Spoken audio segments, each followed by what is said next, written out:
Habemus Papa.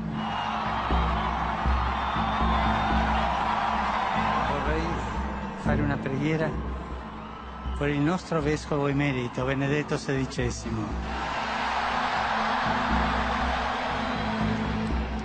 Deux papes dans l'enceinte du Vatican, c'est bien la première fois de l'histoire. Nous sommes restés, j'allais dire, un peu comme pétrifiés.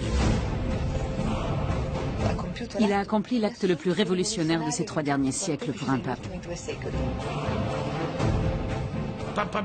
Benoît XVI a été pour ainsi dire séquestré. Tout cela l'a plongé dans la solitude, même s'il a dit et répété « Je ne suis pas seul quand tous les autres s'en vont, car Dieu est avec moi ».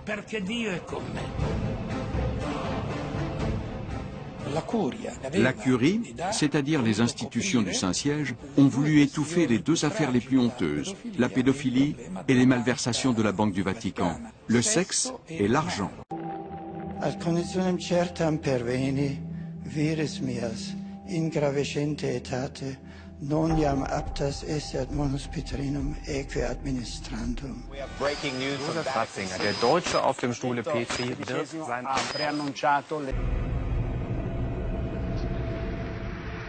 Cette décision historique est-elle uniquement due au grand âge de Benoît XVI?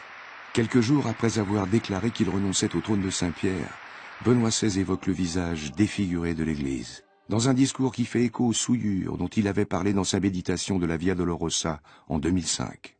Volto venga a volte deturpato. Penso in particolare alle colpe contro l'unità della Chiesa. Aujourd'hui, l'Église est exténuée, déchirée par toutes ces inimitiés internes qui l'affaiblissent considérablement et lui font perdre de sa crédibilité aux yeux de l'humanité et du monde.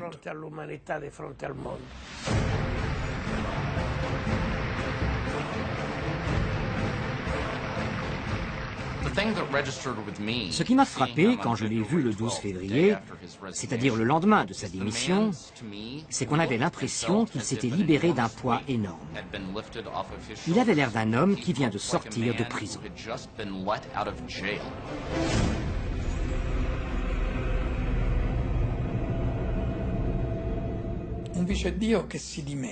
Un vice-dieu qui démissionne, c'est une contradiction dans les termes. Un PDG démissionne, pas le vicaire de Dieu. En choisissant de démissionner, le vicaire de Dieu sur terre accomplit un acte politique.